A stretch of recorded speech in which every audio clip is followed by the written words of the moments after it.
With so many digital pianos on the market, deciding which one to buy can seem a bit daunting.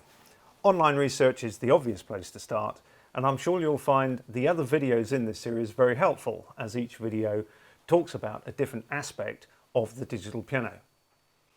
Having done your initial online research, the next thing to do is to get into a store, because you can read online, you can listen to demos online, but the only way you're really going to find out whether a piano feels right for you is to go into a store and actually try it. So this video talks about the things that you need to ask when you're in store and the things that you need to try. But before you get to the store, you need to decide who the piano is for. Is the piano for you? Is it for a child? Or could it be for the whole family? In which case, it's possible that somebody in the family will be using the piano for many, many years to come. And this makes the case for getting a better spec and higher quality instrument, as the family will be able to take advantage of the better tone, the better action, and the features as well. And as a general rule, the more money that you spend gets you a better tone and a better action. And this is the case with both acoustic and digital pianos.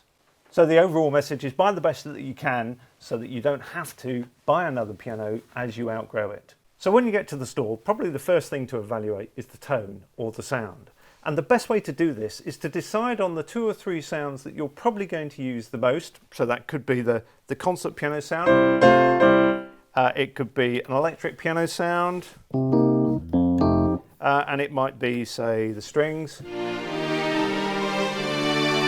Whichever 3 sounds that you feel you're going to use the most, decide on those and use those as the standard comparison as you move across the different models.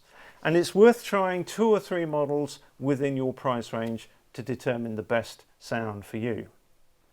And if you're planning on using headphones at home, then you should be trying the pianos in store on headphones, as the sound can be quite different on headphones. And for consistency, I would suggest that you actually bring your own headphones along with you.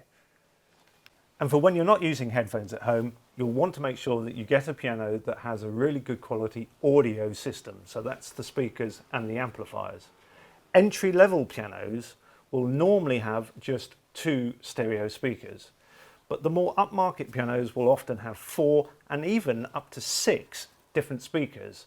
And the effect of those extra speakers can really only be appreciated when you are sat at the piano, because these extra speakers and extra amplifiers don't just make the sound louder, they emulate the natural sound field of an acoustic piano, and you can really only experience that properly sat at the piano.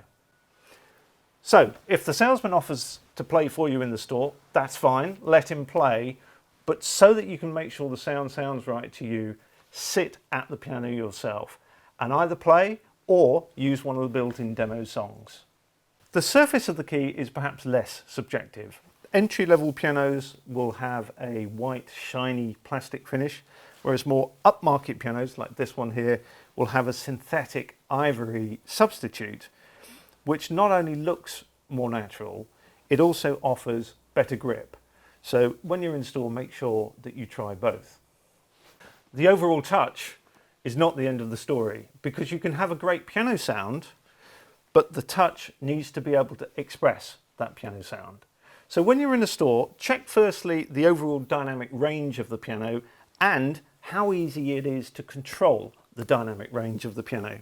To check how quietly you can play the piano, you should be able to press a key down and actually not hear anything at all.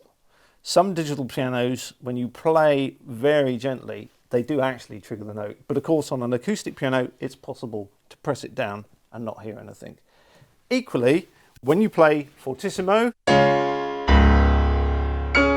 you should be able to have a really nice, bright sound. Crucially, you also need to check how easy it is to control the levels in between. And you can do that by just gently repeating a note from very softly to a nice bright fortissimo sound. So make sure you do that comparison on the different models in the store.